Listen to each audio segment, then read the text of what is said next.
right, everybody. So today we get into systems of inequalities. And unlike systems of equations, this is going to be like the inequalities, but now we're going to, instead of shading with one line, we're going to be working with two lines. So as I get over to my board here, because I forgot to turn it on. So our focus today is, it says graph the solutions to a linear inequality in two variables as a half plane and graph the solution solution set to a system of linear inequalities in two variables as the intersection of the corresponding half planes. So what does all that mean? Well, here we go. So we're focusing on how can a system have more than one answer. And again, the systems that we dealt with before were two linear lines that intersected at one point. So now it says you go with a friend, or you go with your friends to Taco Town for lunch. You plan on buying tacos, which cost $2 each, and burritos, which cost $4 each. You have $60 in your pocket to spend, and plan on spending all of it to treat your friends to lunch. So they model the equation here for you. 2x plus 4y equals 60. And x is the number of tacos you buy, because that's got the $2 in it. And y is the burritos, that's got the 4 in it. And of course, 60 is what you have to spend. So the 2x in the equation represents the $2 tacos. And the 60 represents the amount you have to spend. And then it says, how many burritos could you buy with no tacos? So if you put a 0 in for x, you're left with 4y equals 60. And if you were to divide by 4, right, 60 divided by 4 is 15. So if you didn't want to buy any tacos, the max you could get would be 15 burritos. That's a lot of burritos and what sounds like would be a extended trip to the restroom facilities. No thank you. So we're going to sketch this graph. Now because of the equal sign, this is a line, right? So we know in this equation, I already screwed it up.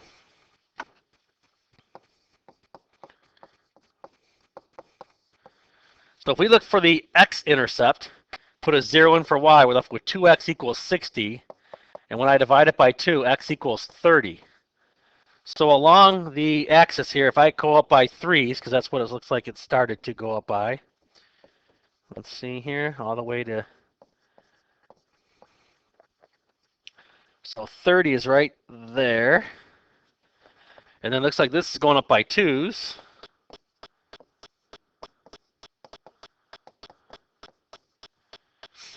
Okay. If I find the y-intercept, so here's my x-intercept right here, right? This is, I'll make a little arrow. This is, oh, geez Louise. 30, 0. And our y-intercept, again, we just kind of found that out in actually number 3, because we put a 0 in for x. Y is 15. And that's going to be literally halfway between. So there's our y-intercept labeled. And if I go ahead and make my line from one point to the other, there's our line. Make this a little skinnier here so we can get it right to the spot here. Okay, there we go. All right, so number 4 is done. So now if 9 burritos were ordered, how many tacos can be ordered? Explain how to solve this graphically. Well, if we did 9 burritos, all right, and we know that 9 kind of sits right there, right? So if I were to kind of draw me a straight line across at 9, here, I'll try to make this, I'll draw like a different color. So if I take it, if I go to, that did not work out. Let's try this again. Okay. Just moving the dot around here.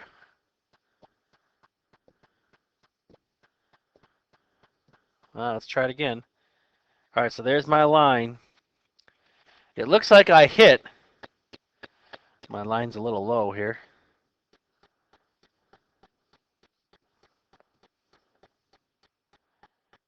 Okay, looks like I'm right in the middle. Looks like I hit roughly about right there. So if I scroll and if I go down this way, I'm right at 12. So by looking at it graphically, it looks like our answer would be 12 for that. Because again, we're trying to find the point where that crosses kind of that area. All right. If we try to do it symbolically, obviously you plug in a 9 for y and solve for x, right? And that's how you could actually check it for sure. So it says name another point that would be in the line 2x plus 4y equals 60 that is not one of the intercepts. So we know that one of the points, obviously, is the coordinate 9, 12, because we just found that out, right? So if we kind of look here, well, if you look at a grid, this looks like a dot right on the line, right? 18, 6. And if I plug 18 in for x and 6 in for y, that's 36 plus 24 is 60, so that works. If I look and try to find another grid point,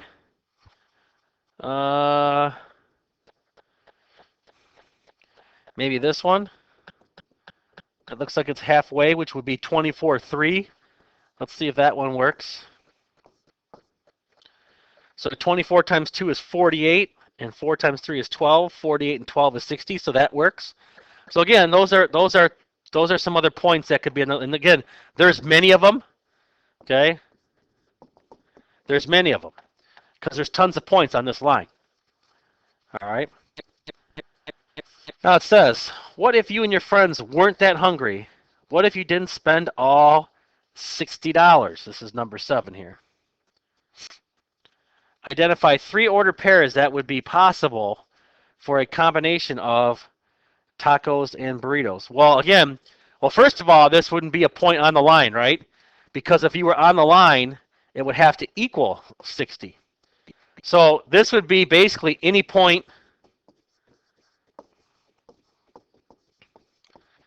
below the line. Okay? Any point below the line. And as you can tell, just kind of in this area, there are a lot of them. So again, any point in that area would make that work. Now the last part, it says, explain how the equation and the inequality below are related to the scenario described in the previous question. And then how would the inequality change the graph? Well, how they're related is, well, they both have $2 tacos, right? Here and here. And they both have the $4 burritos in the equation. And they both have $60 to spend. That's our total. What makes it different, though, is obviously the sign. So the inequality is going to mean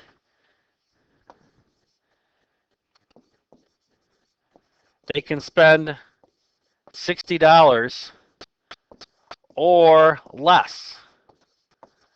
Where here, the equation means they spend $60 exactly. So again, the inequality itself allows us to have more solutions than the equation. All right, so let's move on to the next example. This was example A. Okay, example B. It's your birthday, and you and your parents gave you $40 to buy treats for you and your friends at the Cougar Den. You and your friends want Slurpees and cookies. Slurpees cost $2 each. Cookies cost $1. You also know that you need to buy at least 15 items. So you and your friends, a total of 15 people. Let X equal the number of Slurpees purchased, and Y equal the number of cookies. All right. And actually, for 11, the equation there is wrong. But so X is the number of Slurpees. Okay. So the inequality that represents the budget has been graphed for you, and you can kind of see it right down here. Actually, there's no line though. You see the two dots. So here we'll connect a line here just to show you. There we go. Okay. How does the shaded model? How does the shading model the budget? So basically means any point in the shaded region could be a combination, right? For to make our equation true, right?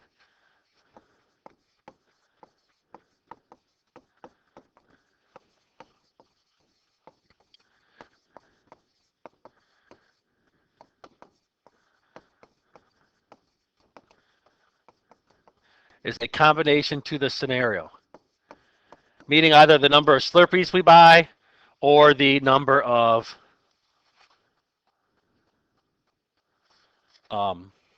cookies we buy. Okay. This looks like it's going up by 4s here. So this is 4.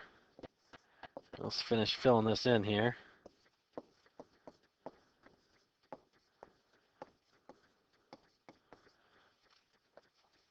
And this goes up by 2s.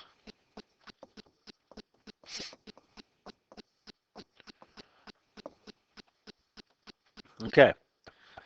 So the inequality for our budget, well, we know if the Slurpees cost $2, right? And that's X, right? And the cookies cost $1, so we can just write Y. We don't have to write 1Y. And again, we have $40 to spend, which means we can't spend any more than that. So that's got to be less than or equal to 40. So this would be our equation for this scenario, which is the one line that's on the graph. Okay, right here. Now it says the equation X plus Y is greater than or equal to 15 represents the number of items that you can buy. Because remember, they said no more than 15 items. And obviously, X is going to represent the Slurpees, Y the cookies. Okay. So we're going to graph that line. Well, that line, 15, well, 14's halfway. So half of half, like maybe in here. And same thing over here. So there's that one. Okay. So now, if I graph this line real quick, I'm going to make this line skinnier. And we're going to make it also red. So we have two colors. Okay. So as of right now, you know that everything below here in this blue, which is the black line, right? Okay. So our budget is 2x plus y is less than or equal to 40. And our items could be x plus y is greater than or equal to 15. Okay. So if we were to shade, right, if we look at just the red line, okay, so if we were to shade to make that right, if we plug 0, 0 in, right, because 0, 0 is the origin into this equation, is 0 greater than or equal to 15? That is a no, which means above everything would be shaded above the red line.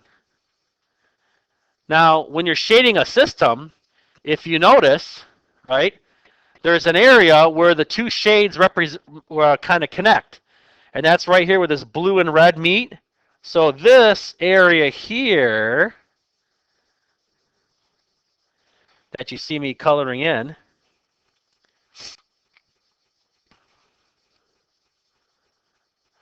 This is actually going to be the solution. It's where the shaded regions intersect. And that's where the difference is with a system of inequalities, because you're going to have an intersected region. So what I always do is try to, when you're graphing these, graph them with a multicolored utensils. So like maybe a pencil and a blue pen, or a red pen and a blue pen, or a red pen and a black, something that give you two different colors so you can see where it intersects. Okay? So it says, can you buy 10 Slurpees and 18 cookies with your budget? Okay? So if we plug that into the budget, right? Here's our equation. So if X is our Slurpees, we're going to plug 10 in for X and 18 in for Y, and that's got to be less than or equal to 40. Well, 2 times 10 is 20, and 20 plus 18 is 38. Is 38 less than 40? Yes, it is. Okay? So if we were to go up here into the graph, because it says put a star in the graph that supports your answer, well, we're going to kind of do this in red since I kind of colored it in really, really dark. But I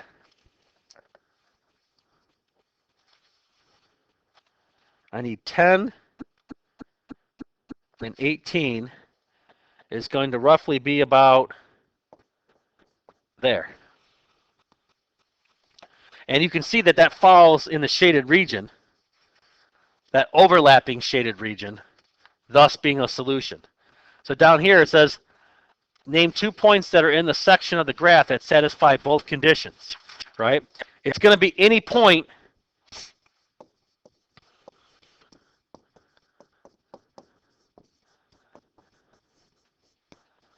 that falls in the overlapping shaded region. And I don't know if I spelled overlapping right. I'm not an ELA teacher, so don't judge me on my spelling. All right, so let's move to the summary and the checking for understanding. Okay, so it says 2 graphs that overlap in example B represent a system of inequalities.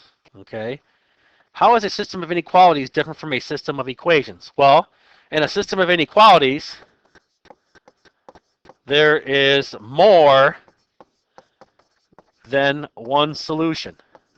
Because remember, in a system of equations, there is only one solution. That's the intersecting point. How many solutions are there in a linear inequality? Well, again, in a linear inequality, there is multiple, right? Because those are a shaded region, but there's only one line, right?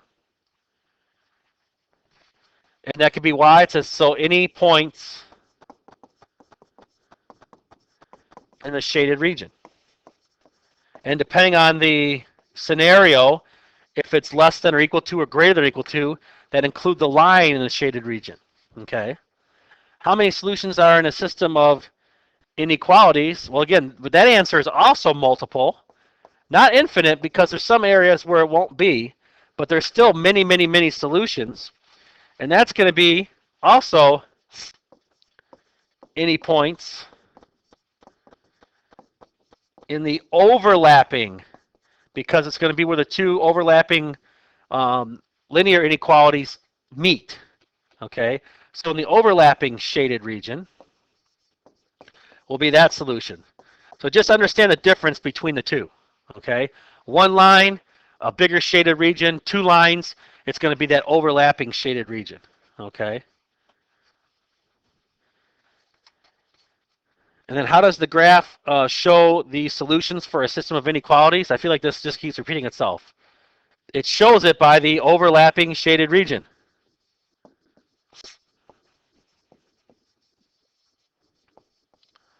That's how it shows those points. Okay, so if that point falls in there, it's a solution. If it doesn't, it's not. All right, so let's go down here to checking for understanding. We got a new scenario here. Tickets to the school musical are $5 for students, $10 for adults. The musical director wants to sell at least $1,000 worth of tickets on opening night.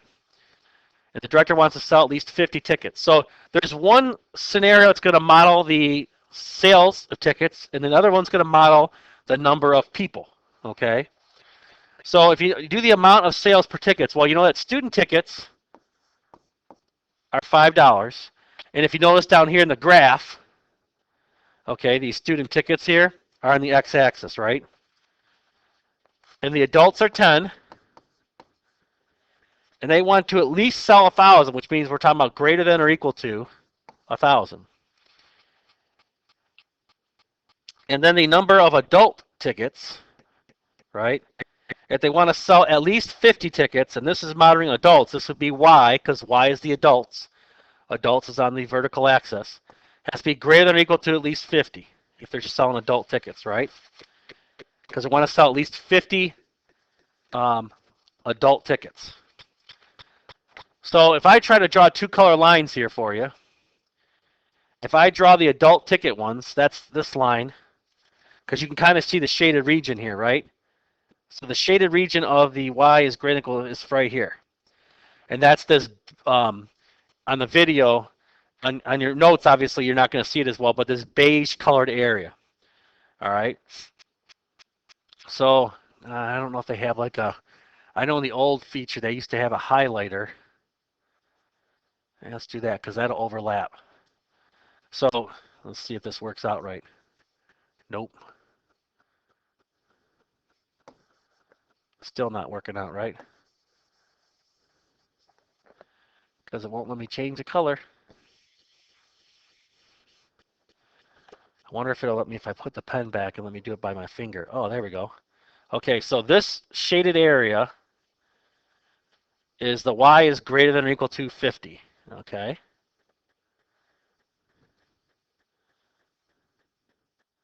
I'll do the best I can to kind of color in the lines here. All right. Now, our other line, which we will make red, is touching these 2 points together. Okay. And again, that has to be greater than 1,000. So what we want to do there, if I go back to my pen feature, and we'll make this purple, that means all of this area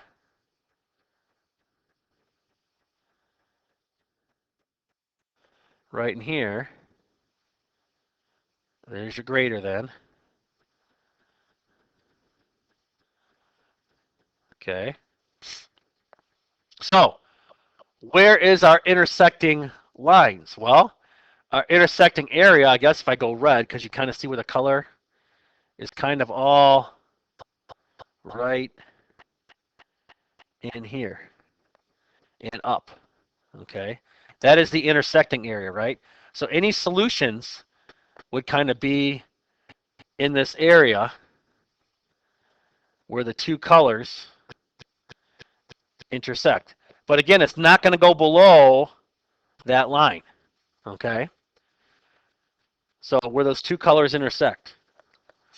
So it says, what is the least number of student tickets that would satisfy this scenario? Well, the least number of student tickets would be 0. Okay. Because then you could sell 50 adult tickets. That's the least. All right. So name 2 points in the feasible region. That means the area that's shaded. Okay. So if this goes up by 200 here, and this is we know is 50, so this has to be going up by 10s, or not. Nope, not really going up by 10s. That's all right. We'll kind of do a little break. So let's see here.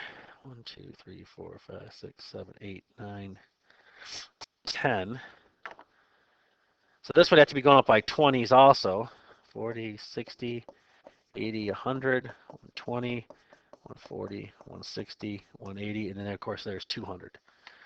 All right, so you could definitely say like if I go up 100 here, so if this is 60, 70, 80, 90, and so on, at 100, there's one, right? 170, that could be a point. I mean, there's tons of them.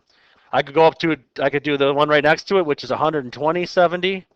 I mean, there's any point that kind of falls within that shaded area can fit in there. Okay. So again, the 120 would be 120 student tickets, 70 adult tickets, or 100 student tickets, 70 adult. And I can kind of keep flipping it around. Okay. So again, that area that overlaps, and kind of when you do it with the pen and pencil or different color pens, you kind of see that color overlapping, so that way you can see that system of inequalities. That overlapping shaded region is kind of what will tip you off. All right, so I'm going to end this recording. Hopefully this helps.